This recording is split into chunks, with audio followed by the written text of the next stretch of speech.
श्री ध्रुवदास जी महाराज कह रहे, वृंदावन के बास को जिनके नाहि हुलास, माता मित्र सुता द्वितीय, तजि ध्रुव तिन को पास। वृंदावन के वास में जो अंतर करे वो हमारा महान शत्रु है। वृंदावन के बसत ही अंतर जो करे आनी, ती सम शत्रु नौर को मन बच के यह जानी। मन वचन कर्म से समझ लो सबसे बड़ा शत्रु है जो हमको वृंदावन धाम से बाहर कर दे। चाहे वो हमारी वृत्ति हो, चाहे वो कोई व्यक्ति हो, चाहे संपत्ति हो, चाहे विपत्ति हो। वृंदावन वास का जिनके हृदय में उल्लास नहीं है, हम उसका स्पर्श भी नहीं कर सकते। और देश के बसत ही अधिक भजन जो होई, ई सम नहीं पूजत तऊ वृंदावन रहे सोई। इसके दो भाव हैं। केवल वृंदावन रहने मात्र से वो महान हो जाएगा। बाहर का कोई कितना भी बड़ा भजनानंदी हो, वृंदावन वासी की समानता नहीं कर सकता। दूसरा भाव, और देश के बसत ही अधिक भजन हो जो होए, ये समतो पूजत नहीं वृंदावन रहे सोए। वृंदावन में पड़ा रहता है, रज में लौटता रहता है, उसकी समानता नहीं कर सकता बाहर का कोई बहुत बड़ा भजनानंदी, क्योंकि वो धामवासी है। प्रियालाल की रोज दृष्टि पड़ती है। हम लोग नहीं देख पाते प्रियालाल को, पर प्रियालाल रोज हमें देखते हैं। पक्का विश्वास है, उनके नगर में रहते हैं, उनके घर में रहते हैं, उनके गांव में रहते हैं, वो रोज देखते हैं। वृंदावन में जो कबहू भजन कछु नहीं होई, रज तो उड़िला गए तने, पीवे जमुना तो। यहां का एक एक बूंद जल लाखों तीर्थ समानता नहीं कर सकते। गोपी जनों से लेकर के अब तक सबकी चरण रज और आंसुओं से युक्त ये भूमि है, तो यहां का जो जल है ना परम पवित्र है। और यमुना जी पास में बह रही हैं, तो उन्हीं का जल ला करके नीचे से सब मिलता है। जब बाढ़ आती थी तो नवल के पाइप से जब पानी लेते थे, वो मोटर पाइप से, तो वही यमुना जी में जो बह रहा है वही पे सीधे आता है। ये सब यहां जो निकलता है सब यमुना जल है। बोले वृंदावन में वास करने वाला पड़ा रहता है, बाहर का बड़ा भजनानंदी उसकी समानता नहीं कर सकता। यहां बिल्कुल भजन ना हो तो रज तोड़ के लग रही है, और यहां वृंदावन का जल पीने को मिल रहा है, उसको निश्चित भगवत प्राप्ति होगी। वृंदावन ही प्रभाव सुनी, अपनों ही गुण देत, जैसे बालक मलिन को मातु गोद भरी लेत। वृंदावन का प्रभाव सुनो। वृंदावन अपने प्रभाव से जीव का कल्याण करता है, उसकी मलिनता नहीं देखता।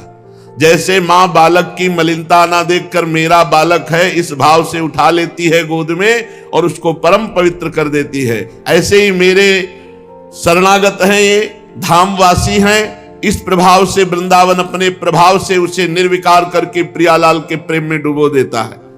जय हो वृंदावन की। अपने प्रभाव से उसको भगवत प्राप्ति कराता है। ये नहीं देखता कि ये नीच स्वभाव वाला, ये भजनहीन प्राणी मेरे में वास करता है। ये नीचता, ये मलिनता मल है। जैसे मां मल नहीं देखती मेरा बेटा है, ऐसे वृंदावन अपराध दोष ना देखकर ये मेरा शरणागत है, ये मेरा में वास करने वाला है, इस संबंध से उसे भगवत प्राप्ति करा देता है।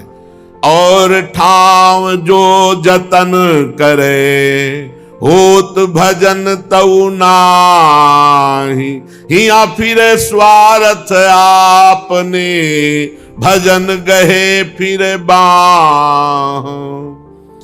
और इस स्थान में भजन का प्रयास करे तो विषय चिंतन बढ़ता है, क्योंकि मन सब चित्र सहित अनंत जन्मों के विषय चित्र लिए हुए है। जहां भजन उसे डिलीट करना शुरू किया तो सब बाहर आने लगा, तो साधक घबरा जाता है। भजन में अरुचि और भोगों के चिंतन में रुचि। लेकिन प्रवीण साधक है उस समय समझे कि ये सब चित्र सहित डिलीट हो रहे हैं भजन के प्रभाव से।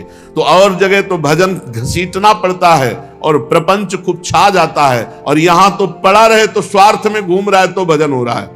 यहाँ की वायु स्पर्श हो रही, रज लग रही है, बड़े बड़े रसिक महापुरुषों का दर्शन हो रहा है जो हर समय भजन में लगे रहते हैं। यहाँ फिरे स्वार्थ आपने, भजन गए फिरे वहां। यहाँ सब्जी लेने जा रहे हो तो आपको दिखाई देगा 10-20 वैष्णव जनों के दर्शन तो हो ही जाएंगे, ब्रजवासियों के दर्शन हो जाएंगे, और प्रभु के निज महल के आसपास ही से जाना होता है। बोले बिहारी जी की गली, राधा वल्लभ जी की गली, निधिवन राज की गली, यहाँ सब भगवत स्वरूप है। और देश के बसत ही घटत भजन की बात, वृंदावन में स्वार्थ उलट भजन हुए जात। यहां स्वार्थ की कामना करके रहने वालों का भी भजन बन जाता है। चलो वृंदावन में हम वास करेंगे, हमसे भजन तो होना नहीं, वहां कोई काम कर लेंगे, बस बने रहेंगे। बस बने रहने मात्र से वो भक्त बन जाएगा, वैष्णव पदवी प्राप्त कर लेगा। कह रहे हैं यद्यपि सब अवगुण भर्यो, सब अवगुण भर्यो, तदपि करत तूई हित में वृंदा विपिन को कैसे दीजय पीठ। जो वृंदावन की महिमा सुन लिए और भगवान की कृपा से उन्हें वृंदावन वास का सौभाग्य मिला, तो चाहे जितना अवगुणी हो, बस एक बात पकड़ ले कि वृंदावन को मैं पीठ नहीं दूंगा, अर्थात वृंदावन की तरफ पीठ करके कभी बाहर नहीं जाऊंगा। धाम ब्रज 84 कोश यही हमारा जीवन। तो चाहे जितना अवगुणी हो वो भगवत प्राप्त हो जाएगा। ये धाम का प्रसाद है, ये धाम का प्रताप है, ये धाम का स्वभाव है। जो इसके अंतर्गत आ गया, धाम अपनी कृपा से उसे भजनानंदी बनाएगा, सत्संग दिलाएगा, भगवत प्राप्ति कराएगा। वृंदावन ते अनत ही जेतिक द्योष विहार, ते दिन लेखे जिन गनो वृथा अकारथ जात। वृंदावन से बाहर जितने दिन व्यतीत हो गए, हे ब्रह्मा हमारे जीवन में वो न लिखे जाएं, वो व्यर्थ गए, अकार्थ गए, व्यर्थ गए। जीवन तो उन्हीं का धन्य है जो वृंदावन वास करके प्रिया प्रीतम की लीलाओं के गायन में, सेवा में, सुमिरन में मगन है। भजन रसमयी विपिन धर समुझ बसे जो कोई, प्रेम बीज ते ही खेत ते तब ही अंकुर होई। वैसे वृंदावन में अगर केवल प्रिया प्रीतम के प्रेम का लक्ष्य बना के रखा जाए अपने मन को, कि हमारा केवल लक्ष्य प्रिया प्रीतम का प्रेम प्राप्त हो, और वैसे ही रहनी से रहा जाए, तो बहुत जल्दी हृदय रूपी खेत में प्रेम बीज अंकुरित हो जाएगा। बीज तो बो दिया, श्री जी ने कृपा की, मनुष्य शरीर, धामवास, रसिकों का संग। यदि हमारा लक्ष्य बन जाए किसी जन्म में प्रिया प्रीतम को प्राप्त करना है, तो हमारे हृदय में जो गुरुदेव ने प्रेम बीज बो दिया, शरणागत मंत्र, निज मंत्र, राधा नाम, ये बहुत जल्दी प्रकाशित हो जाए। मंत्र सिद्ध मतलब निकुंज का पूरा वैभव प्रकाशित हो जाएगा आपकी दृष्टि में। प्रेम बीज ते खेत ते तब ही अंकुर होए। हृदय रूपी खेत में प्रेम बीज अंकुरित हो जाएगा यदि ये लक्ष्य बना लिया जाए कि इसी जन्म में प्रिया प्रीतम की प्राप्ति करनी है। हर समय भजन रसमयी जो हमें निज मंत्र मिला है, शरणागत मंत्र मिला है, खूब इसका जाप करें और लक्ष्य बना ले कि इसी जन्म में प्रिया प्रीतम की प्राप्ति करेंगे तो हृदय में प्रेम बीज अंकुरित हो जाए। चलते हैं श्रीमद् भागवत महापुराण। महामहिम श्री देवर्षि नारद जी महाराज युधिष्ठिर के प्रश्नों का उत्तर दे रहे हैं। युधिष्ठिर जी ने पूछा कि मन बड़ा चंचल है, इंद्रियां भोगों में लगी हैं और गृहस्थ आश्रम में है, तब तो सब सुविधाएं ही भोगों की हैं। तो महाराज योगी यति ऋषि मुनि बैरागी जन ये तो भगवान का भजन करके भगवान को प्राप्त कर लेंगे, पर ये गृहस्थ लोग कैसे भगवान को प्राप्त करेंगे? विरक्त होकर के धामवास करना, जहां मनावे जैसे मनावे, पड़े हैं जो मिला खा लिया, राधा राधा। लेकिन गृहस्थ तो धाम भी वास नहीं कर सकता, पूरा परिवार है, बच्चे हैं, पढ़ाना लिखाना बड़े कार्य हैं। गृहस्थ आश्रम में जो परम पदवी है वो कैसे प्राप्त हो, ये युधिष्ठिर जी ने देव ऋषि नारद जी से प्रश्न किया। गृहस्थ एताम पदवीं विधिनायेन चांजसा याति देव ऋषे ब्रूहि मादृशो गृह मूढ़धि। ये मूढ़ बुद्धि गृहस्थ स्त्री में आसक्त, पुत्र में आसक्त, धन में आसक्त, घर में आसक्त, इनको एताम पदवी, जो पदवी विरक्तों को मिलती है, बड़े भजनानंदियों को मिलती है, इन गृहस्थों को कैसे मिले? जो मूढ़धि, मूढ़ता को प्राप्त, अर्थात स्त्री आसक्त, पुत्र आसक्त, गृह आसक्त, देह आसक्त, भोग आसक्त, ये सब मूढ़ता है। और मैंने ये किया, मैं ये करूंगा, मैं ऐसा कर सकता हूं, ये सब मूढ़ता है। अहंकार विमूढ़ात्मा करता हमिति मन्यते। इनको कैसे विरक्तों वाली पदवी प्राप्त हो? तो देवर्षि नारद जी कह रहे, बहुत सुंदर उत्तर है। अगर गृहस्थ जन पकड़ ले तो बहुत आनंद पूर्वक भगवत प्राप्ति हो जाएगी। बहुत सुंदर, इसको जरूर पकड़िएगा। कह रहे गृहेष्वस्थितो राजन क्रिया कुर्वन् गृहोचिताः वासुदेवार्पणम साक्षात उपासित महामुनीन। बिल्कुल खुली बात कह दी। राजा युधिष्ठिर से कहा नारद जी ने कि गृहस्थ आश्रम बड़े आराम से, सुख सुविधा से भगवत प्राप्ति कर सकता है। क्या करे? जो गृहस्थी के कार्य हैं उन सब कार्यों को वो भगवान श्री कृष्ण के चरणों में समर्पित कर दे। गृहेषु वस्थितो राजन क्रिया कुर्वन् गृहोचिताः। गृहस्थी में उचित क्रियाएं, पापमयी नहीं, उचित क्रियाएं जो गृहस्थ धर्म के अनुसार, भागवतिक क्रियाएं, किसानी, व्यापार, नौकरी, जो जो आप कर रहे हैं पर उचित, पापाचरण पूर्वक नहीं, वो क्रियाएं भगवान को अर्पित कर दे। और कह रहे हैं उपासित महामुनीन, जो तुम्हारे दरवाजे पे भगवत प्रेमी संत महात्मा आ जाए या उनके यहां जा करके, गृहस्थी में ये जरूर है कि अगर 4 रोटी आप कमाते हैं तो 1 रोटी की व्यवस्था ऐसी कीजिए जो गाय को है, पशु पक्षी को है, संत महात्मा को है, आप दे सके। रोज नहीं संत महात्मा मिलते तो 1-1 रुपया इकट्ठा कर लो। महीने 2 महीने में ऐसी जगह जाओ जहां भगवत प्रेमी महात्मा वास करते हैं, एक ही महात्मा को भोजन पवा दो, एक ही महात्मा को वस्त्र दे दो। कह रहे हैं गृहस्थ धर्म में उपासित महामुनीन, संत महापुरुषों की उपासना करे और जो कर्म करे वो सब भगवान श्री कृष्ण को समर्पित करे। और आगे बहुत बढ़िया बात करें, श्रवण भगवतो भीक्ष्णो मवतार कथामृतम श्रद्धानो यथा काल मुपशांत जनावृता। महीने 2 महीने में, 3 महीने में अवकाश निकालना चाहिए गृहस्थ को और तीर्थयाटन करना चाहिए। जैसे भगवत धाम वृंदावन आ गए, काशी चले गए, हरिद्वार चले, जहां जिसकी भावना है वहां जाकर के, इसीलिए कहते चाहे 1 रुपया निकालो, निकाल करके अगर रखोगे तो तुम्हें जाने में सुविधा होगी कि धर्म के लिए हमने 2-4 हजार रुपये निकाल रखे। अवकाश मिलने पर तीर्थों की यात्रा करें और वहां 1-2 दिन वास करें।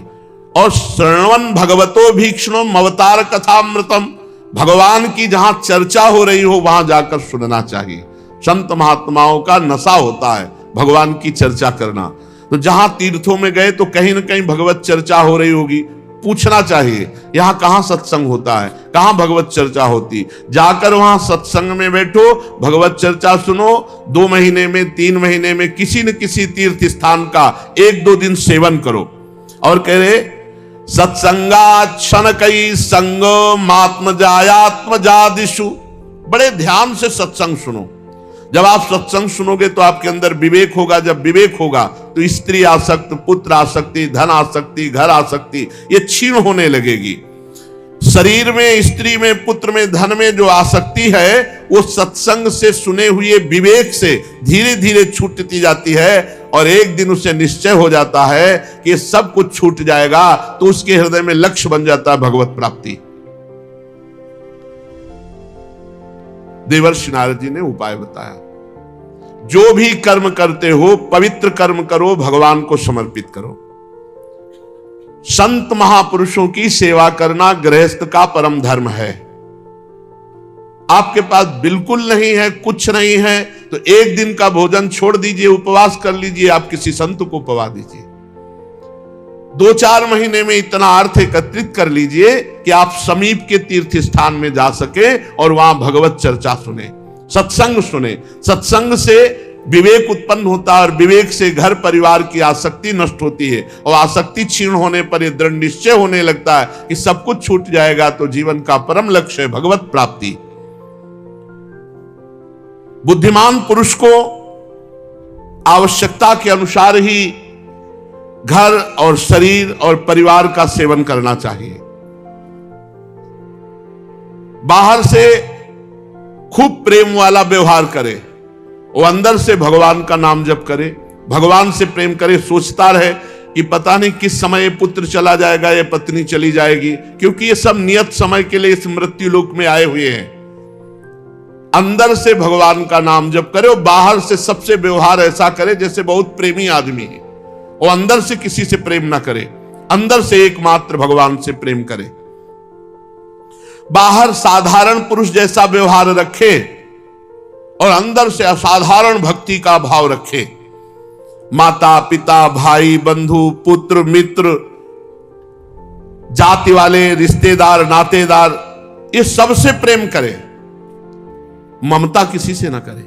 प्रेम भगवत स्वरूप में, सब में भगवान है, इस भाव से प्रेम करे, ममता किसी से न करे। भीतर ममता न रहने दे, ममता का अनुमोदन न करे।